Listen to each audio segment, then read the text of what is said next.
side. In fact, it's you and several others who might Yeah. do. So I told them today we would check. They're in some position all week, so I don't know if they'll move later on, but I would not have played Yeah. today. But I think it seems like It was like a buzzing noise though that I don't usually hear with each it's one. like it, Yeah, it's like a weird one. yeah. Yeah. Well, I am able to take the bag as soon as it happens. I will. Okay. We should find out tonight.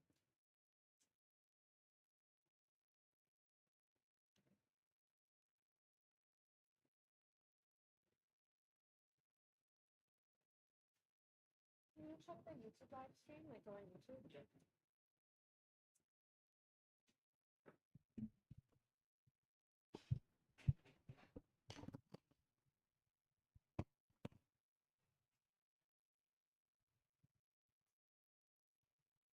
Hello? It's not loud enough out here, is it? It needs to be louder, I think, right?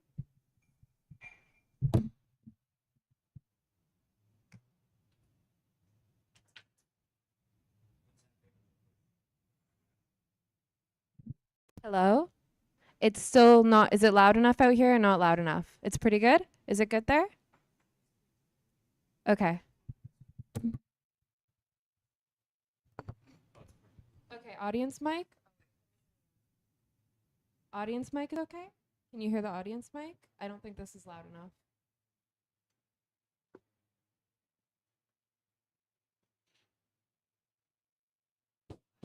Just barely loud. Okay. I think it's, which is it? Is it C? No, because, would it be enough to go there? Okay. Is it better now or is it not noticeable? I feel like I can't tell a difference or if it's working at all. Hello?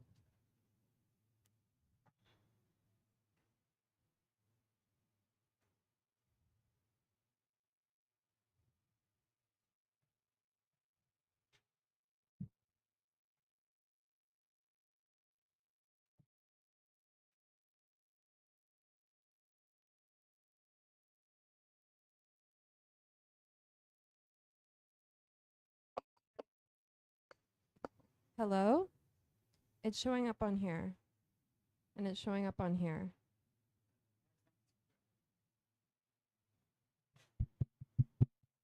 Hello?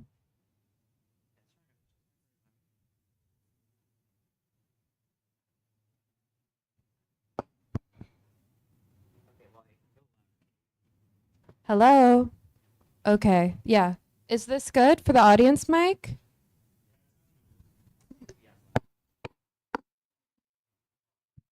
And then is this any loud? That sounds the same. Okay, great.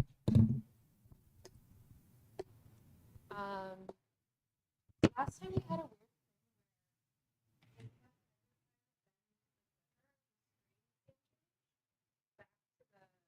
stream started soon.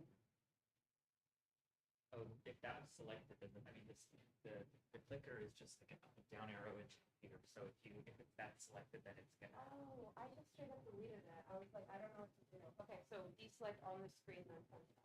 Yeah.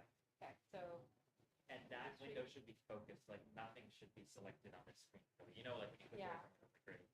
so does that work? Or no, I have to move it up. Yeah, and now this will control that. Okay, cool. And if you click back there, then this will reverse that. Okay. It's literally like the same thing. And then this is what we have on YouTube. I think that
up to public catering or be like, Oh, yeah, sure.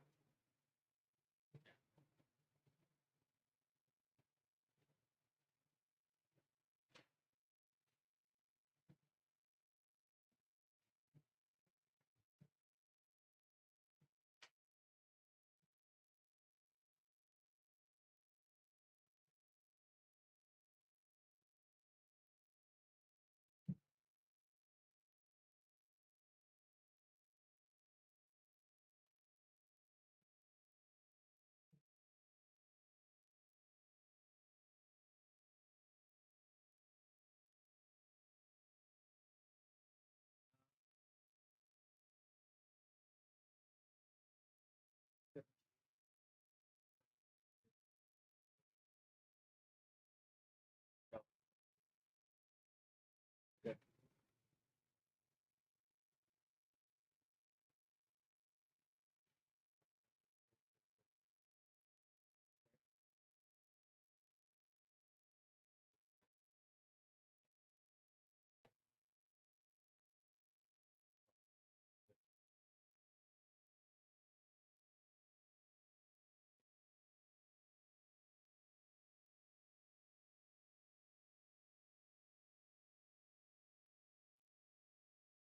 Whatever time you make it work sometime. It's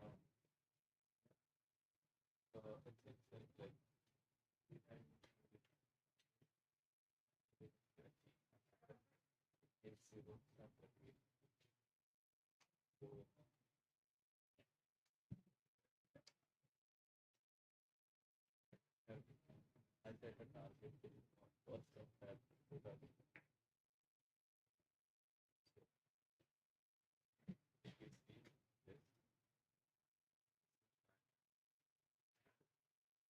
Okay. Good.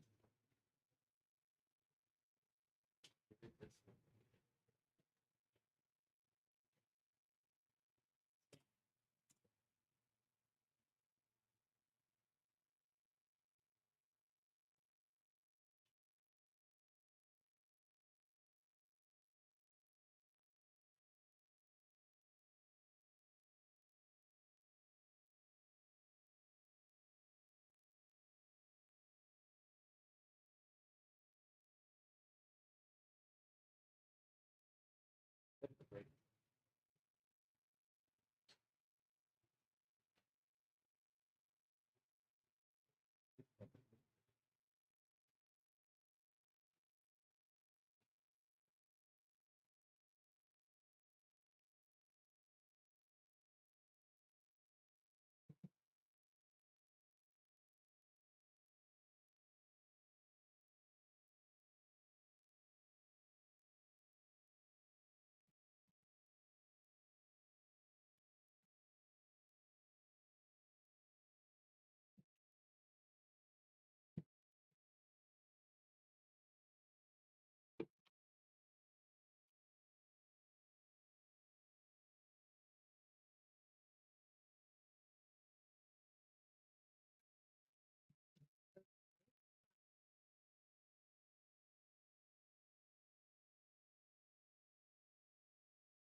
hi, I placed a catering.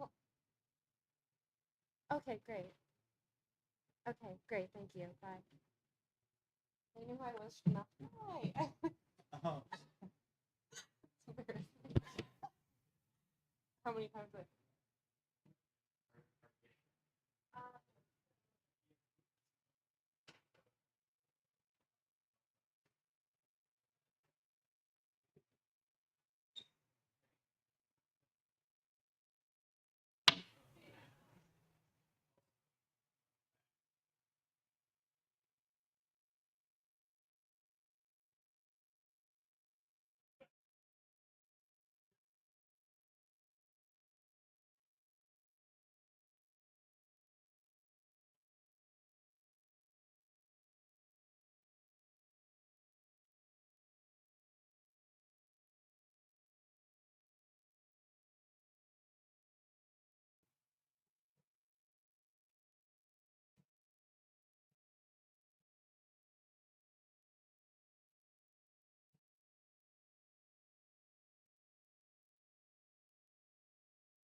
Testing 1, 2. Check, check.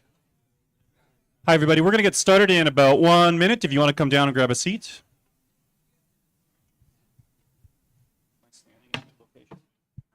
Oh, cool. Well, then you can give it to Giles. Oh, sorry.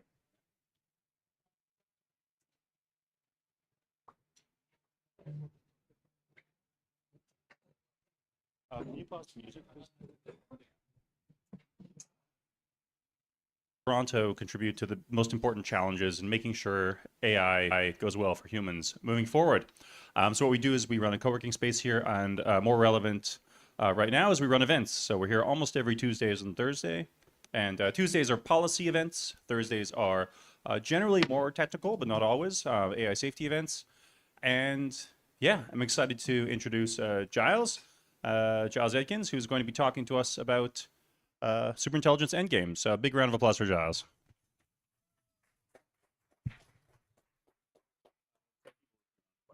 Yeah. So just a couple of notes. We are streaming this on YouTube, so you won't be in the picture, but if you say anything, then that will be picked up and be in the stream. Speaking into the microphone, it will be in the stream. If you do not speak into the microphone, it won't be. If you have questions, if they're sort of short and to the point, stick your hands up. I'll try and answer during the talk. More sort of discussion-focused questions we can leave to the end, is how we normally do it. Yeah, and I'm going to be talking about Superintelligence endgames, which is what I'm calling these slides. It's a little bit cheeky. It's not super duper superintelligence focused. In this talk, at least, I'm defining superintelligence a little bit differently to how I sometimes would. So I'm defining it as exceeding human capabilities in a lot of different domains. You can define it as like exceeding human capabilities in all domains. You can define it as if you had some kind of like, if you let AI research progress as far as it can, what's kind of the end state? That's a kind of superintelligence as well. Different definitions are going to lead to different ideas about what it means. Here I'm defining it like fairly narrowly, but yeah. And yeah, what I mean by endgames is just like when we have one of these things, basically what's going to happen. And yeah.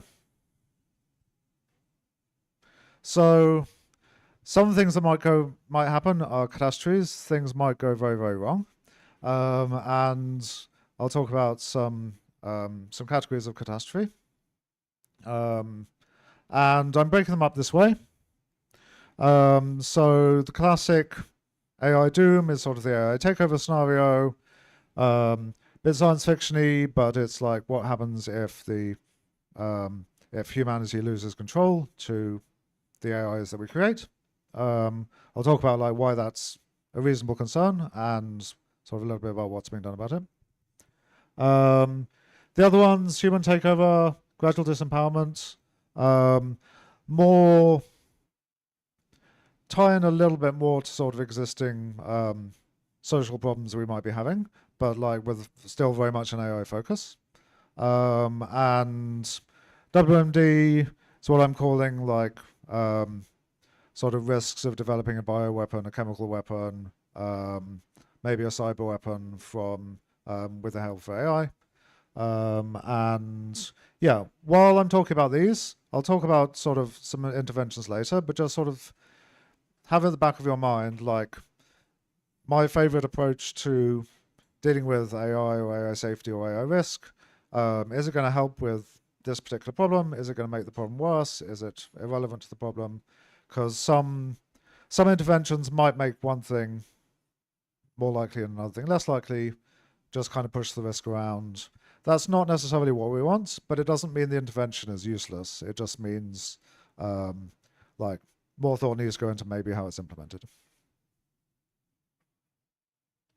And there's a lot of other topics that are adjacent to what I'm talking about, but I'm not going to go into. And like we talk about these kinds of things at other AI Safety Thursdays. So if you're interested in them, like keep coming back. The digital minds are the hypothesis that just because we as human beings are conscious and experience the world on biological hardware, according to most systems of ethics, or a lot of systems of ethics, but yeah. No, just not going to talk about it today. It's not that I don't think it's important. It's yeah, just slightly out of scope. Value lock-in is where we have some outcome which is broadly positive, broadly good for people. But we have it's stable in the sense that there aren't big risks, there aren't going to be big upsets to it. But at the same time, we've sort of set ourselves on some particular course. And the course encodes implicitly or explicitly human values, and maybe they're not the ideal human values, maybe we could have done better. And this is called value lock-in. And it's another concern that we might end up with a world that's like not a catastrophe, not a disaster, but still kind of a bit meh. We've lost something about human value that we care about. I think some of the catastrophes are like maybe sort of more extreme versions of this. But yeah, worth bearing in mind with the more positive sounding outcomes that like value lock-in is still a risk with them. And related to that, the idea of get out clauses. If you have some future, you've set out some society with humans and AIs all getting along and everything's wonderful. But like maybe it's not, maybe because of the value lock-in, maybe because of the digital minds, maybe because of some other problem that you hadn't anticipated. Is there a get out clause? Is there some way of saying like, whoa, we want to just want everything back to how it was, or like just make some tweaks to how everything's structured? Does it allow that? And yeah, still worth bearing in mind. Not going to be a focus of this talk, but I think it's still a very important consideration. Particularly as some having to encode a get out clause might weaken the system in some sense. It might be that if you hold a vote every 5 years as to whether you're going to like undo the system and replace it with something else, that means that like the vote might happen, you undo the system, you're back to these kind of like risks and whatever. So yeah, not going to be a focus of talk, but worth bearing in mind. Yeah, so let's go on to the sort of super sci-fi AI doom outcome first.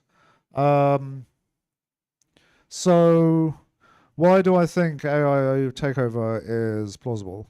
Like this is why I first became interested in AI safety and AI risk, was thinking about this kind of like AI-centric AI takeover type scenario. And I think there are some capabilities that AI might possess that are worth keeping an eye on for this kind of reason. And to some extent people are. Like if you look at the like the protocols from like Anthropic and DeepMind and OpenAI about like what are the different AI risk levels and what might they do. Some of the capabilities that they're concerned about include the ones that I've got here. So autonomy. When we think about autonomous AI agents in the present day, they're not really autonomous. Like you can basically always hit Control-C and kill them, or like you can shut down the server or something. They'll have some way of switching them off. They're in some sense still subservient to you as a human. You give them some instruction, they do the thing, and then they finish, or you can shut them down. This is quite a good property to have for AI. We don't really necessarily want our AI agents to be fully autonomous. You could argue maybe we do, but it's going to be a very different kind of society, a very different kind of economy. And so what we mean by this kind of full autonomy is an AI system that is able to kind of fend for itself as like an independent economic agent. So that means if it's running on computer hardware, it probably needs some notion of like being able to gather money or gather resources, because otherwise whoever's running the server farm is going to stop it. Whoever's running the data center is going to stop it. But if it's able to pay its own bills, then like maybe whoever runs the data center will be reluctant to. They don't exactly run the AI, they run the servers, but this thing is like paying for itself, and it's just to them going to seem like just another customer of their cloud service or whatever it is. And in order to do that, it's going to need some way of making money. It's probably, because it's an AI, it can accomplish tasks, and if it sort of impersonates a remote worker, or maybe somebody doesn't really care whether they're employing a human or an AI to do work, then maybe it can get money that way. So it's probably not going to be like mining Bitcoin or something like that. It's probably more like it's doing something that more obviously resembles human work, but as an AI agent instead. And yeah, we'll talk a little bit later about technological unemployment, which is kind of, I've classed it as a very, very different kind of risk from this, but it does have, one of the ways they kind of kiss and meet is this, if AI can do, the more it sort of thinks independently and makes its own decisions, so we're getting into sort of intelligence territory here as well. The more that it has, I think the more of a concern it would be as an autonomous agent. And later on, when we talk about outcomes or like possible AI worlds, we'll discuss some scenarios where these AI agents, autonomous AI agents, are allowed to exist and sort of coexist with humans, and so like maybe it'll work. But definitely the paradigm at the moment is like very much humans make the decisions, AI agents carry out the decisions. Something goes wrong, you switch it off. This kind of thing, a threat to that kind of paradigm. Building on top of that somewhat is this idea of self-improvement. So self-improvement is basically it's an AI. So to improve itself, it's going to resemble AI research. But AI research at the moment is carried out, obviously, mostly by humans. Maybe they have their little like cursor IDE that they type their stuff into, but it's still humans setting the directions, humans setting the goals, humans defining all the experiments, everything like that. As AI research starts to be automated more, it's going to be a little bit more of humans still kind of directing things, but like maybe little experiments can be run sort of more autonomously. The end, if you sort of extrapolate from that, maybe, you could imagine these AI agents, which you brought up in the first paragraph, are now able to perform AI research autonomously as well. And they might do that in ways that are like somewhat orthogonal to the human agendas. So we don't necessarily always like the AI companies and their agendas. We'll talk about that some more later. But at least they're human beings. At least we kind of know what they're up to, sort of. If AI is doing its own research into making a better AI, then yeah, we're somewhat relying on it having human-like or human-compatible goals at the start, because those are going to be what it tends to program into its successors. And also, the problem kind of compounds that if it manages to build a better AI, the better AI is going to be smarter. It'll be maybe better at doing its own AI research. So you get this kind of like intelligence explosion notion of sort of returns on this investment that it puts into self-improvement compounding. And because we don't really know the dynamics of what the future of AI research will look like, maybe it'll tend to plateau, maybe it'll tend to maybe there'll be a few more breakthroughs and there'll be more, it'll more resemble exponential growth. It's at the moment hard to figure that out. Yeah. And related to all of this is the notion of AI alignment. So alignment you can define differently, but it's broadly in terms of does the AI have human compatible goals? Does it have goals that are consistent with those of its creators, of those of its users, and of humanity more broadly?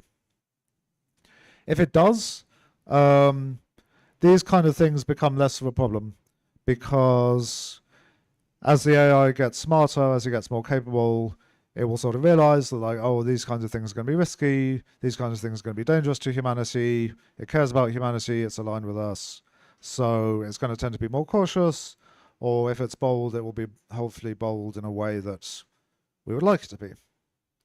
If it's at all misaligned, not so good. A misalignment might be it has some value that is completely orthogonal to humans. So the classic paperclip maximizer is a thought experiment where what happens if somebody built a paperclip factory and they told an AI just make as many paperclips as possible. That's the only goal they give it. It ends up just it ends up turning the world into paperclips because there isn't a clause in there saying oh, this number of paperclips is enough. And this is obviously a metaphor for lots of different kind of goals that might be misprogrammed or end up in an AI system. And yeah, looking at today's AIs, they're not exactly misaligned and they're not exactly aligned either. They're kind of in a somewhat weird in-betweeny zone that most of the time they behave pretty nice. You can sort of, with a bit of encouragement, get them to go off the rails a bit. It's not clear that they have humanity's interests at heart in a way that's completely robust, but at the same time they don't seem to be particularly motivated by some stable alternative goal either. So you could argue that's good news. You could argue that maybe we still need to understand this better before we race ahead and build a superintelligence. But companies are racing ahead and trying to build superintelligence and AGI. So yeah, this issue of deceptive alignment is particularly worrying. That okay, we put our AI systems through a barrage of tests to make sure that they behave the way that we expect. If they don't, then the companies that make them tend to delay release a little bit, or they cheat at the results. But even if they're not cheating at the results, the AI itself might cheat at the results if it knows that it's being tested. It will say, okay, I'm being tested, I'm going to play along, I'm going to play nice. Maybe you're testing for some dangerous capability, I'm going to pretend I don't have it. Maybe you're testing that I'm aligned, I'm going to act aligned. And then later on at some point, when it's deployed in the real world, its true goals will show through. And people are generally concerned about this, and there's been some research into sort of alignment faking and evaluation awareness and all those kinds of topics. There's a lot more to AI takeover and AI alignment than this. We talk about it a lot on the AI Safety Thursdays. Yeah, so keep coming back if you're interested in this topic. So the next one that I'm going to talk about, I'm calling human takeover. And this is basically, yeah, feel free to take photos of the slides. I will be showing them at the end afterwards, but yeah. This is the counterpart to AI takeover. We have AI. It's in some sense aligned to its primary users, but maybe not to the interests of all individual humans. And what I'd expect this to look like is something like a totalitarian government, but one that uses a hell of a lot of AI. The pictures that I got on the right are real diagrams. It's somewhat subjective, but they're basically measures of how democratic or autocratic, authoritarian different regimes are, and like how many people live in which kind of country.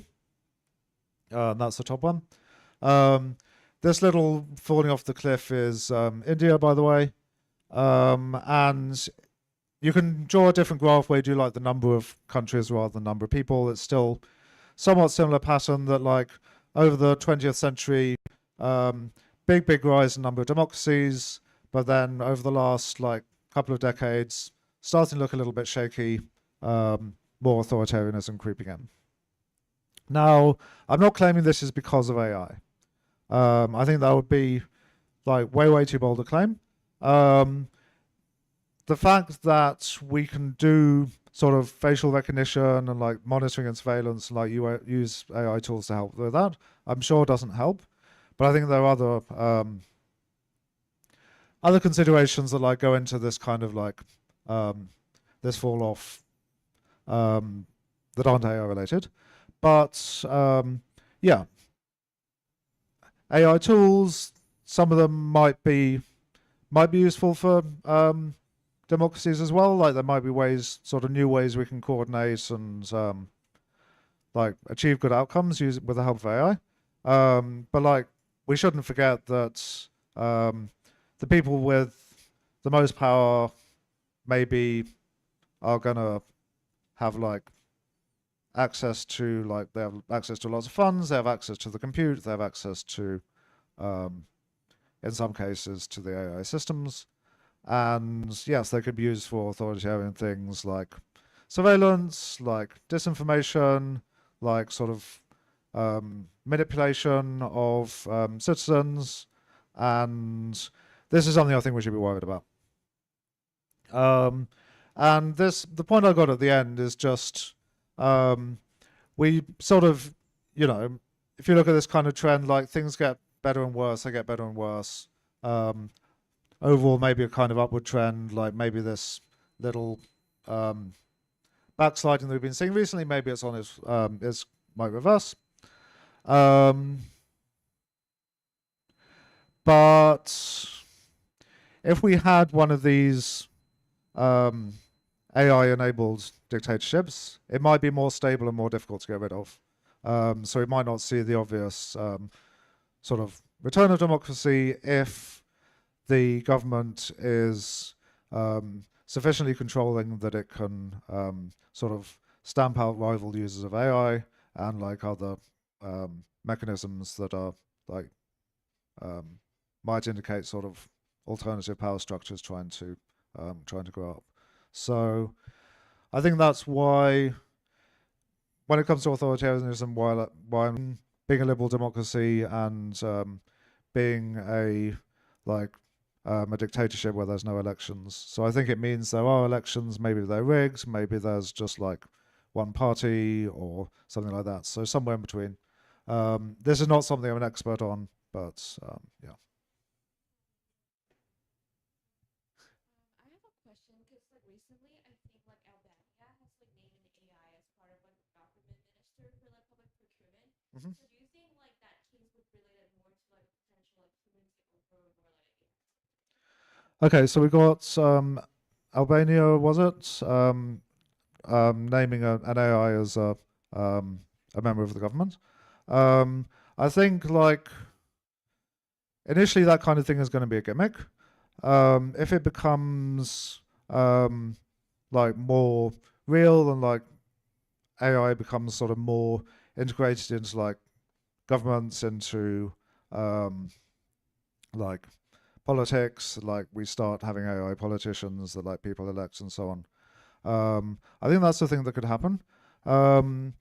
It's a little bit more related to the next point that I'm going to talk about, which is a sort of gradual loss of control, I think. Because you can have You can have an authoritarian government that uses AI, which would be more this kind of thing. You could have a democratic government that uses more AI. It doesn't necessarily mean it's immediately an AI takeover. It doesn't necessarily mean it's immediately more authoritarian, but it does mean that we're ceding like some degree of human control to the AI systems, and that's what I'll be talking about in the next point. So yeah, thanks for bringing it up.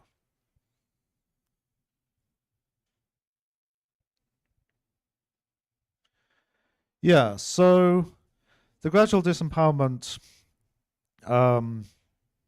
scenario. There are two kind of names for this. These were coined by different groups of people who have broadly similar concerns and ideas. And the general idea is you have AI, it's doing useful economic work. So businesses, maybe to start with, will say like, okay, we're going to use, rather than hiring more people, we're going to use AI to do whatever tasks the business needs to do to make money. And as AI gets more capable, they'll be able to do this more. So maybe to begin with, it'll be sort of like, entry-level employees who are doing kind of the grunt work, doing the boring tasks, they're maybe the easiest to automate away. And the more senior employees and the middle management and the CEO are sitting happy because they know they can keep their jobs. But then maybe once that's complete, AI capabilities can progressed, and like maybe a slightly more senior level of employee can be then automated using AI. And it's not necessarily quite as simple as I make it sound, because AI systems are not, and probably won't be for a while, drop-in replacements for humans. So generally, as a human employee, you will have a bunch of like roles that you're sort of well-defined, and then like a bunch of roles that are a little bit more just kind of implicit, that like, yeah, you know, like if the door starts beeping, someone goes and deals with it. It's not necessarily in the job description. And there's like so many things like that. And as human beings, we're quite good at doing that because we have the sort of like a high degree of general intelligence. We can sort of figure out when things aren't quite right and like what needs doing. AI a little bit less, and also, you know, we're not there yet with robotics. We have a few humanoid robots, but we don't see them everywhere. And yeah, that means that like tasks that require moving stuff around or like interacting with the physical world are, again, like you can build robots to do it, but they're often specialized, or it requires a big investment or something like that. So this will tend to maybe slightly lag behind raw AI capabilities in some sense, just because of this drop-in replacement factor. But I think eventually it will happen. And one of the obvious possible consequences of this is mass unemployment. That if we might be creating new opportunities as we're doing this, because we'd expect the economy to grow, but not necessarily everybody who is made unemployed will be able to find one of the new jobs. Don't worry about that noise, it just happens at this kind of time and then it stops.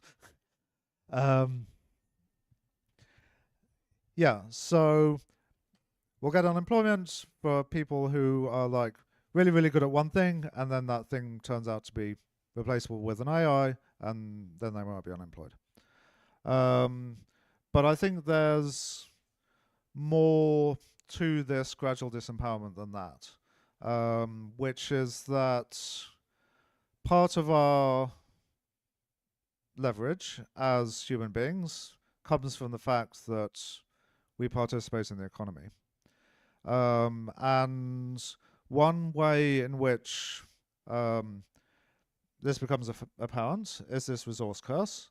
So this is not hard science, but it's sort of suspected that a lot of countries that have natural resources don't do so well in terms of like democratic outcomes and some development outcomes.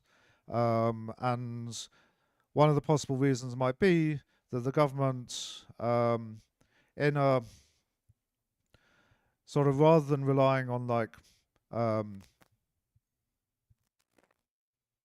you know, people doing work, you can tax them, but you need to sort of keep them happy so they can, like, you know, carry on doing the work.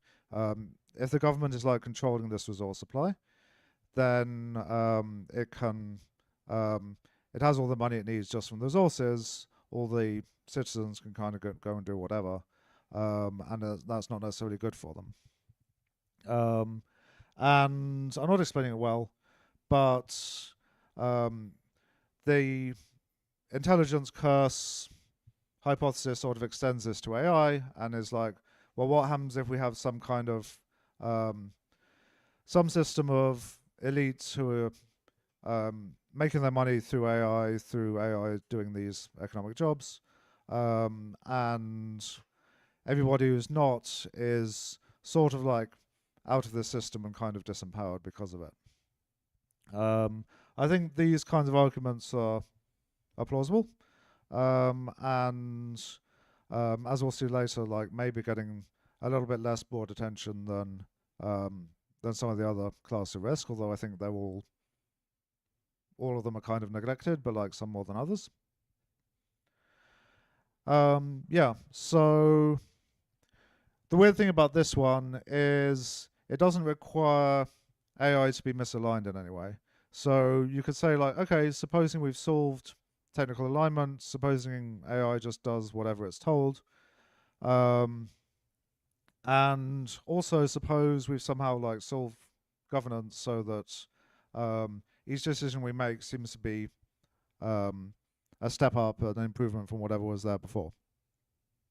You can still end up with something like this, because each little decision to like, oh, okay, this person is going to be like, maybe their job is going to be replaced by an AI, but like maybe we've got some kind of like government-funded safety nets. They're not actually going to be like out on the street starving, and then like it happens to a few more people, but like we can grow the safety net because the economy is growing as well. So it's like all seeming like each little step seems like an improvement. But the outcome of all of it might be like, okay, now everything's being done by AI that's economically useful, and humans are sort of left wondering like how to participate in society and like make our voices heard. So I think, yeah,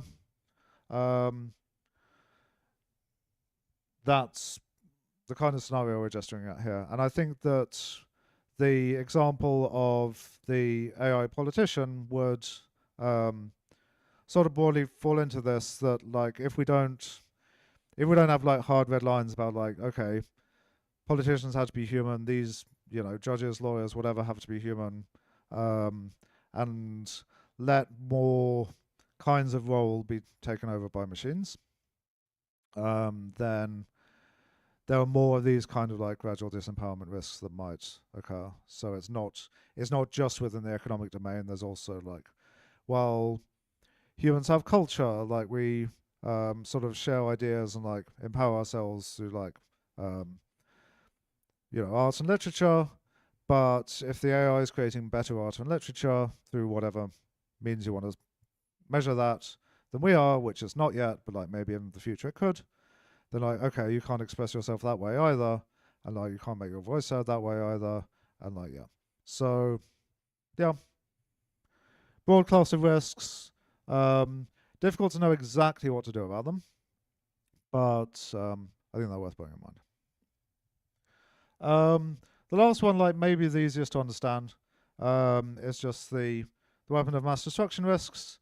So I've shown this little robot AI crazy scientist guy. But what we're concerned about when it comes to AI and super weapons is broadly two things. An increasing number of people who might have the ability to access and create them. And this is basically because we'll take like bioweapons as an example. It's often used for this. creating a deadly virus in a lab is actually not that easy. Like, I certainly wouldn't do it. I lack the skills, I lack the knowledge, I lack the tools, and so on. AI, one of the things that can do, which is generally very, very positive, is it can sort of reduce the barrier of entry to things.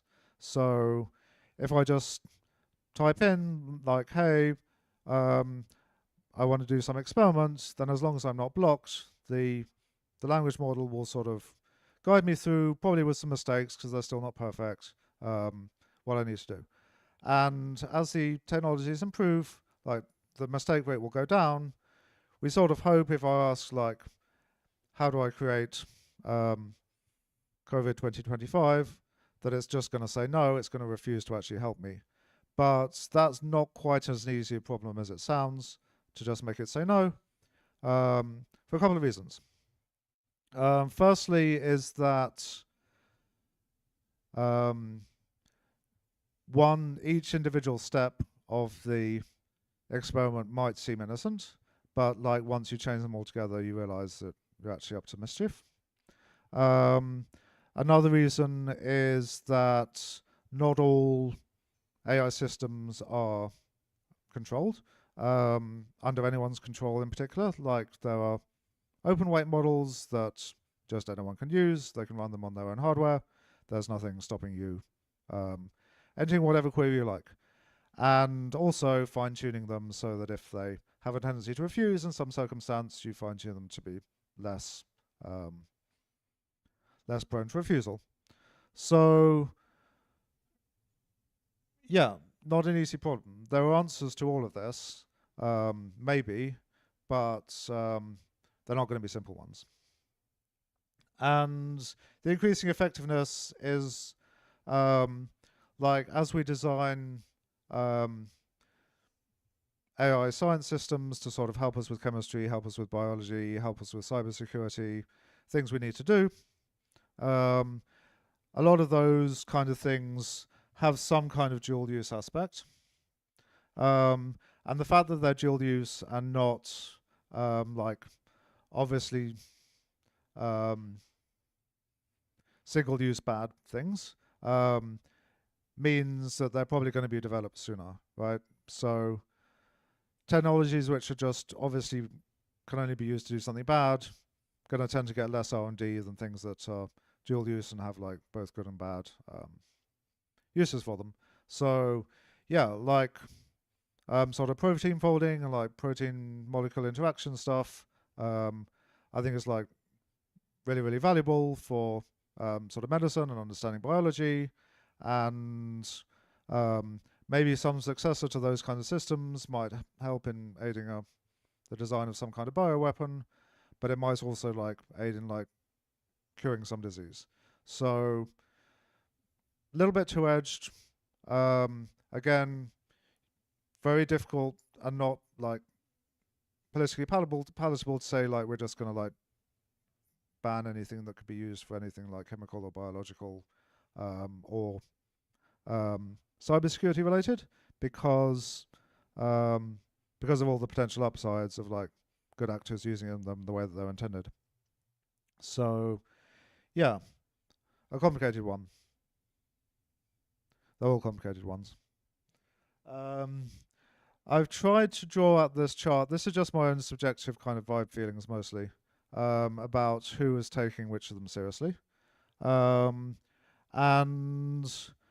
I should point out this is just relative. So even though the WMD column is in green, it doesn't mean there's not still a lot of useful work to be done there. It just means, like, relative to the other kind of risks, they seem to be getting more attention.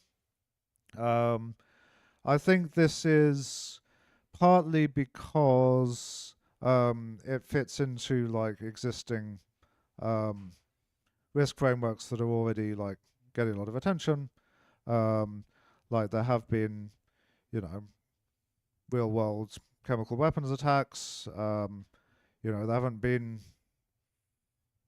a nuclear attack since World War II, but, like, it's something that people are very much worried about and on their radar.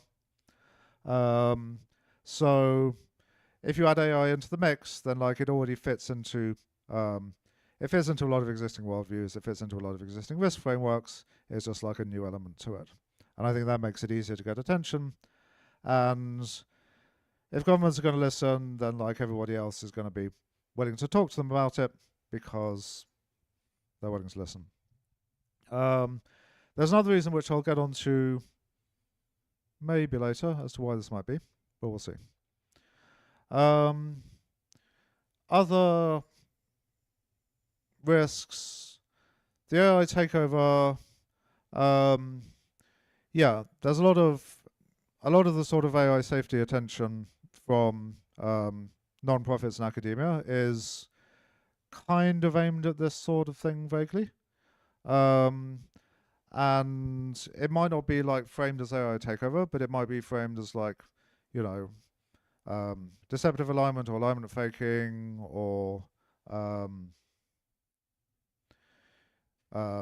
like, you know, researching like do they have like the capability to act autonomously? Do they have the capability to like make copies of themselves? Do they have the capability to do any kind of like rudimentary AI research that might sort of a few generations later turn into self-improvement? That sort of thing is getting some attention. And even from governments in the UK, there's the AI Security Institute that I think is like taking some of these kinds of risks seriously. There's been some international attention as well. It's like maybe not as hot in government at the moment as it was a year ago, but there's some stuff going on. And the frontier labs, at least Google, OpenAI, and Anthropic, are they have some kind of they have some material addressing this and some technical research addressing this.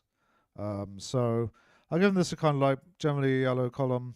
I think there's a lot more that could be done, but like it is getting like some technical attention. The human takeover, I think it's getting like policy attention because, as I mentioned before, you know, with the sort of general slide into authoritarianism that we're seeing worldwide to some extent, that this kind of thing is like kind of top of a lot of people's minds, and at the same time, like AI and like sort of particularly disinformation campaigns are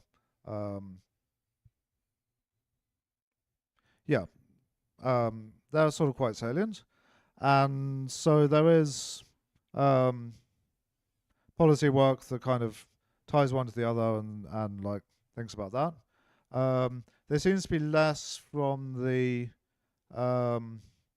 actual labs themselves in terms of like what they're doing to guard against like risks from authoritarian uses of their systems.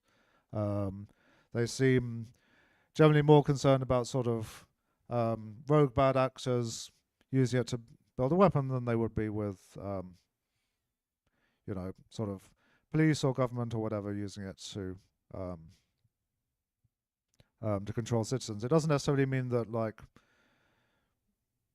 that's happening at a widespread scale, but like there doesn't seem to have been that much technical research from the labs into like what could be done about that. Maybe they're keeping their options open in terms of like possible future customers, and they don't want to. But yeah, you can form your own opinion there. I've said the US sees it as a race against China, so there are kind of different ways you can frame this human takeover scenario. You can think about it in terms of existing governments and like, are they becoming more authoritarian? Are they using AI more? Is that a good or a bad thing? Presumably, if they're becoming more authoritarian, it's a bad thing. If they're using AI, it might be a good or a bad thing, depending how it's being used. You can frame it as like us versus them, which is if you have a less authoritarian society and a more authoritarian society, then okay, it kind of becomes like, okay, we want to build the AI before they do, which is maybe not the best way to think about it, but it can at least, if you're trying to get people to take some of these issues seriously, it's like a sort of foot in the door of like, okay, well, you might think that like you know what to do with AI and it'll be safe in your hands. What about if like China does it? Like maybe it's not going to be so good.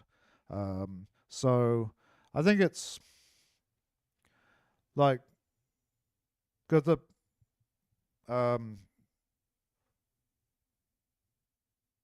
that this is seen as a risk, but like I think it goes like beyond just us versus them or US versus China or something like that.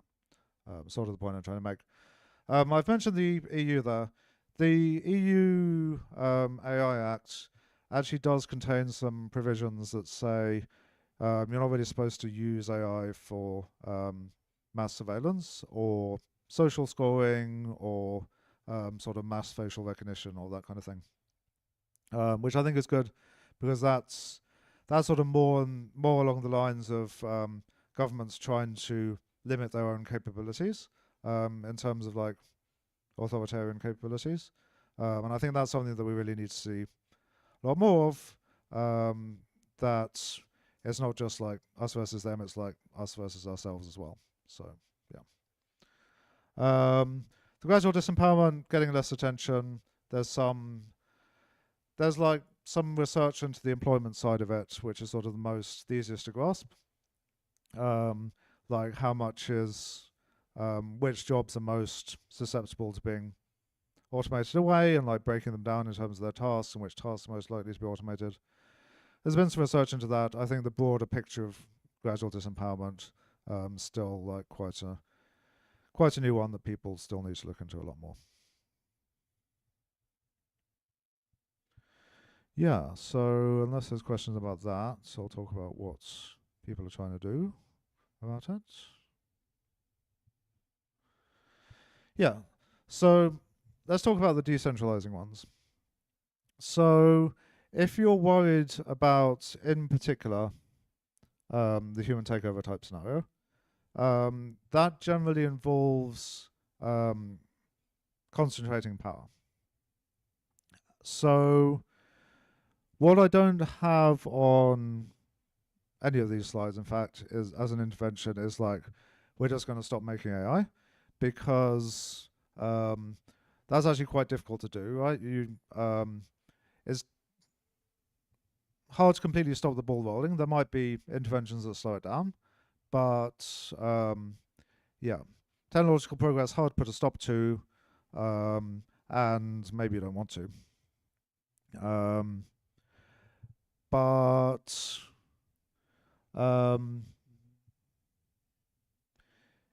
yeah, what you can do is you can try and like change the direction of things. You can change the direction of how things are working, like in society, or like which technologies get developed in which order, and like maybe you can intervene in that way. And the decentralizing ones, a lot of it is about sort of how it's developed rather than what's being developed. So open source and open weights is one example. I think it's on the sort of centralized and less centralized axis is like fairly clear that if you have open weights models, it's like less centralized. It means you can use them without going through some company's API, or you can have like a variety of companies like all competing to offer the same model, or like competing to offer different models, competing to offer fine-tuning services, that kind of thing. It becomes a lot more open, and it becomes, on the one hand, like harder to lock things down, and on the other hand, people can't lock things down. So, yeah, I put it ambiguous against a couple of these risks. The gradual disempowerment one, I think one of the groups of people, it was either the gradual disempowerment or the intelligence curse. I think it was a gradual disempowerment group. Was sort of broadly in favor of open source and open weights and like figured it might help. I'm not totally convinced by that. I'm not convinced it's the opposite either. But I think that if you have more open source technology, more open weights technology, more distributed training, more players in the game, if anything, it's gonna like speed up progress. And like normally, that's a very good thing. In the case of AI, it might mean this gradual disempowerment just happens slightly faster because the technologies are developed quicker. But sort of, I haven't put it in the like obviously against category because I think that this kind of like decentralizing effect is relevant to the gradual disempowerment as well. And yeah, it means maybe less power will be sort of less concentrated in the hands of the few. I said ambiguous against AI takeover as well. There are AI takeover risks that are sort of more unipolar, where there's just like one system that has all the power. There are other AI takeover risks where it's more multipolar, and you have several competing systems, and we're sort of caught in the crossfire. Neither of those sound particularly good, so it's not, at least the first pass, is not completely obvious to me whether the decentralizing interventions help with that. And as I said at the beginning, I don't think it means. I think these are all like good ideas that are worth thinking about. It's just like not necessarily a sort of catch-all solution that like, okay, we make everything open source, that fixes the problems. It's going to be more like, yeah, like how do we use open source effectively with these kind of problems in mind. The opposite are centralizing interventions, which have also been proposed. So they're kind of like Manhattan Project style interventions that have been suggested. No one's started one yet, but this would be like basically a huge government-run project to build some kind of super AI. This can be done either by one country, or it can be done as some kind of international effort. And related to or orthogonal to that is the idea of like more heavy-handed regulation, where you sort of limit what models can be developed, what models can be trained, maybe how they can be used in various circumstances. This, in general, tends to centralize things a bit more. Who's in the center depends on which thing it is. So the regulation is more tends to put more power in the hands of the government because the government's now like deciding what can and can't be done. It might also put hands more in the power of established players because of like issues like regulatory capture and the fact that larger companies are generally find it easier to adapt to more complex regimes.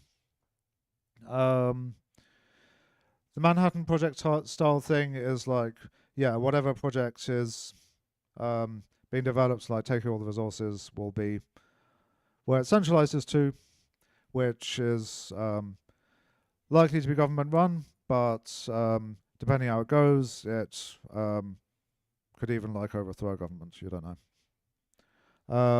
I said these kinds of interventions are helpful against the WND type risks.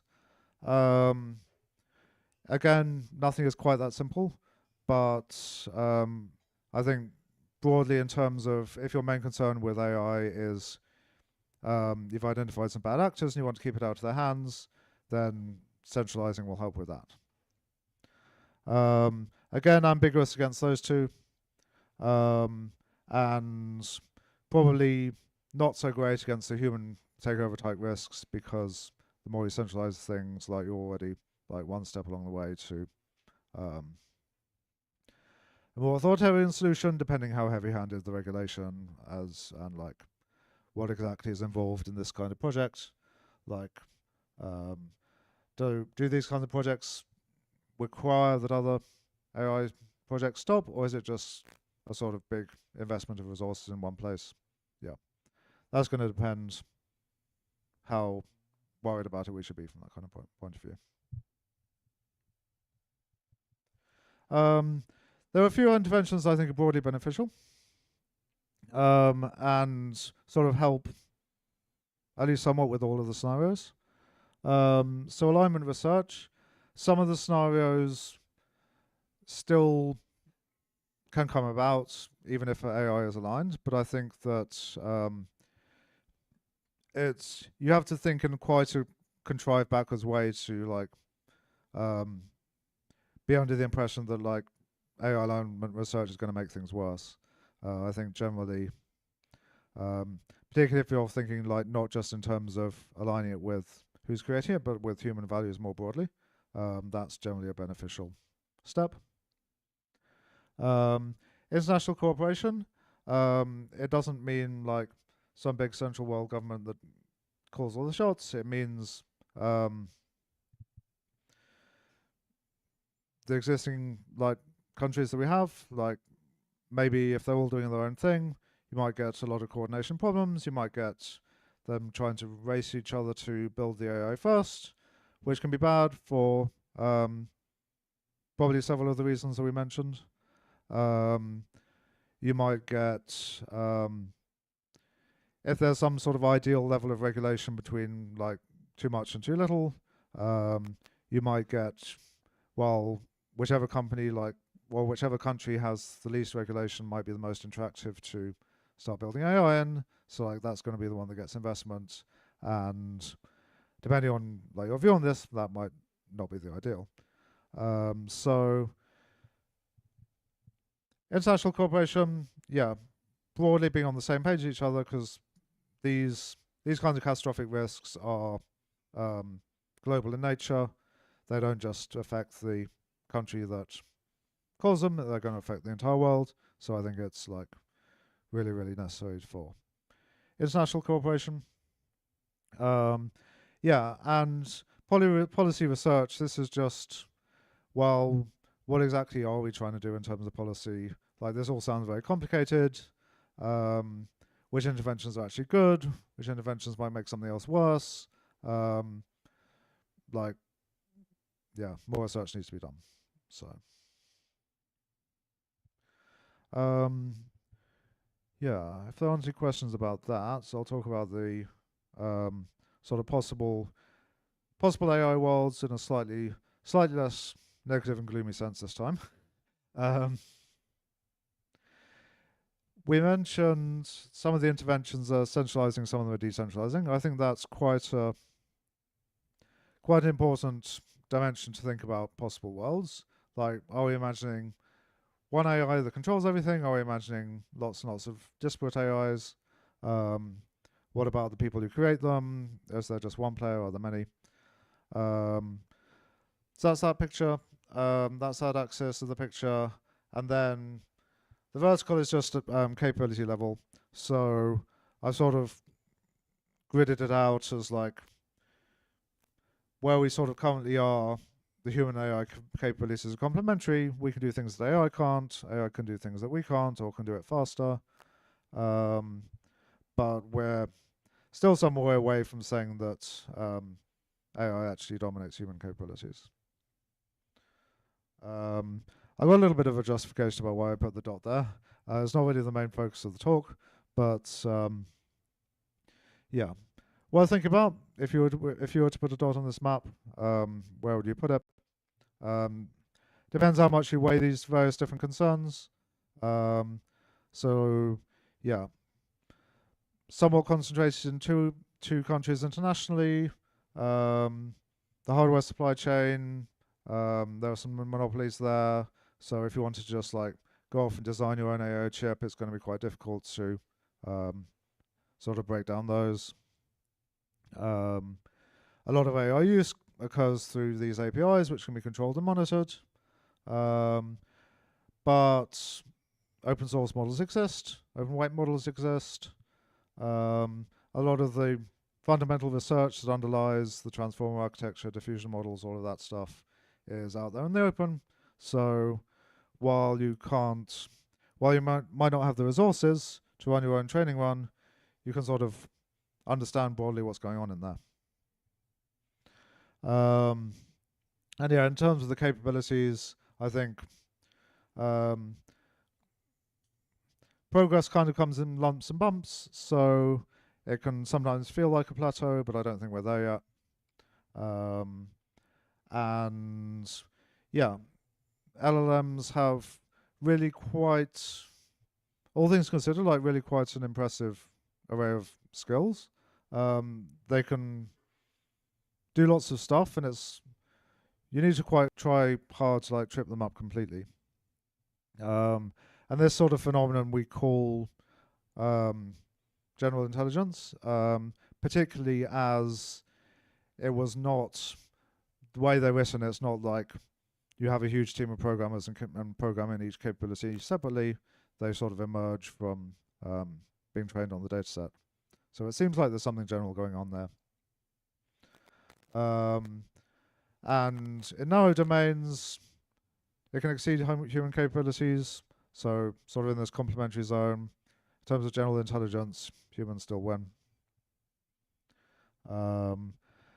Particularly like anything involving creativity or long-term planning, humans still come out way ahead. Yeah, and this thing that I mentioned about like the drop-in replacement for a human, we're not there yet. If you want to replace a business with an AI or part of a business with an AI, you're going to have a lot of work in your hands actually trying to integrate that, just because the strengths and weaknesses are different from what you're used to with humans.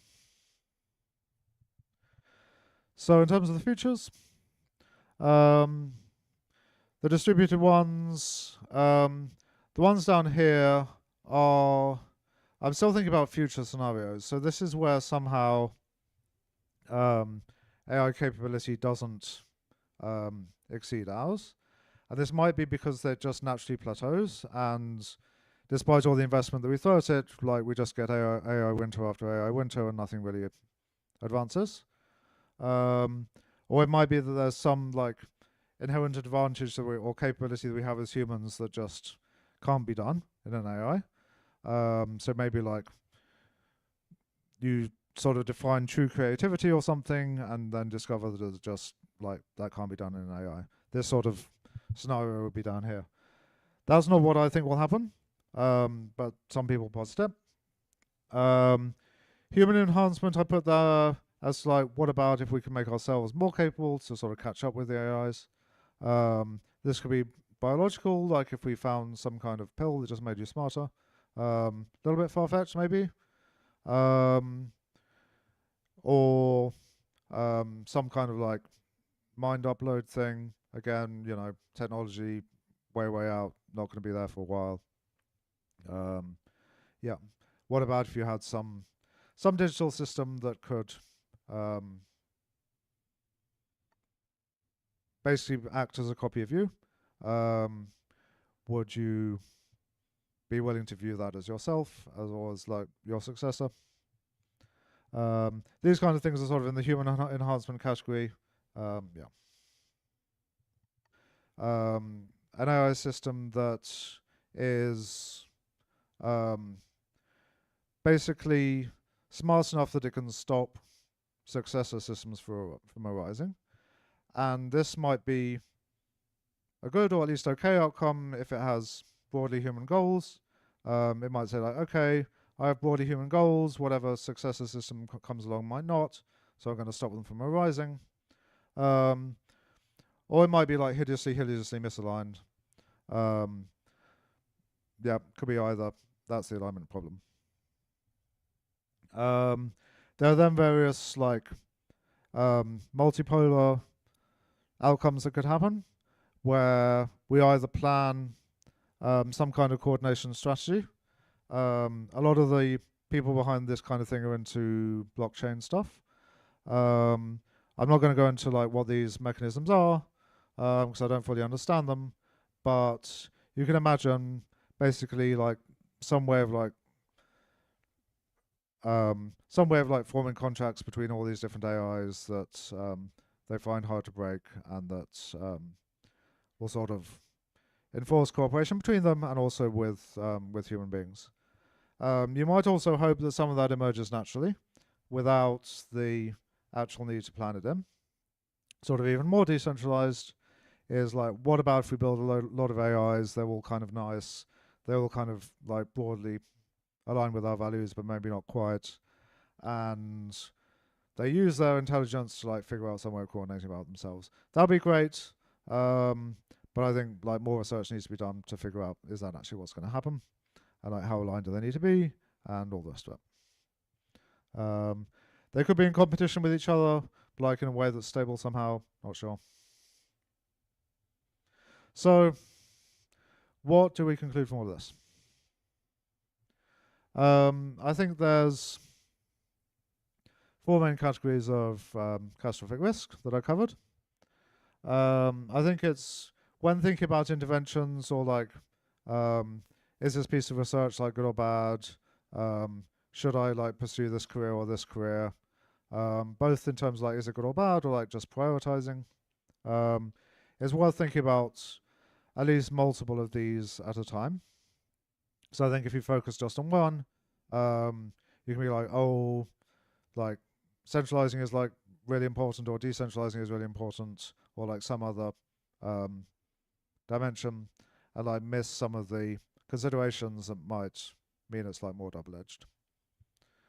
And yeah,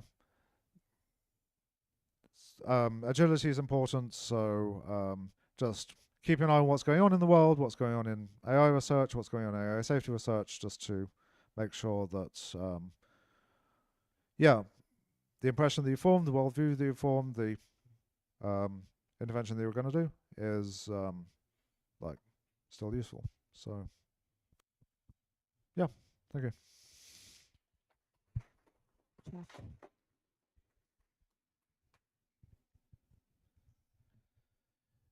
Yeah, do you want to ask? Sure.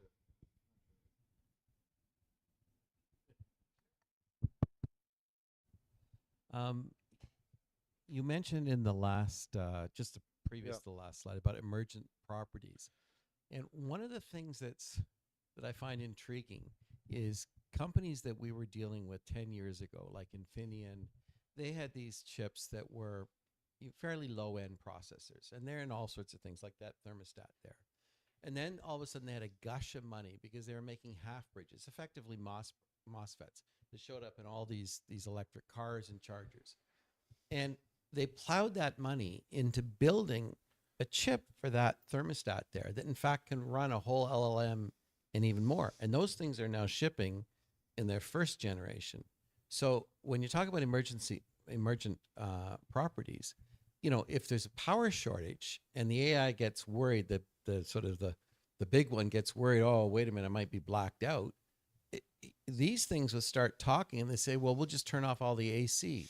We'll turn off, you know, like look at the LRTs. They're big, heavy power, 48,000 kilogram power draws. It scares me that companies that nobody's talking about, everyone's talking about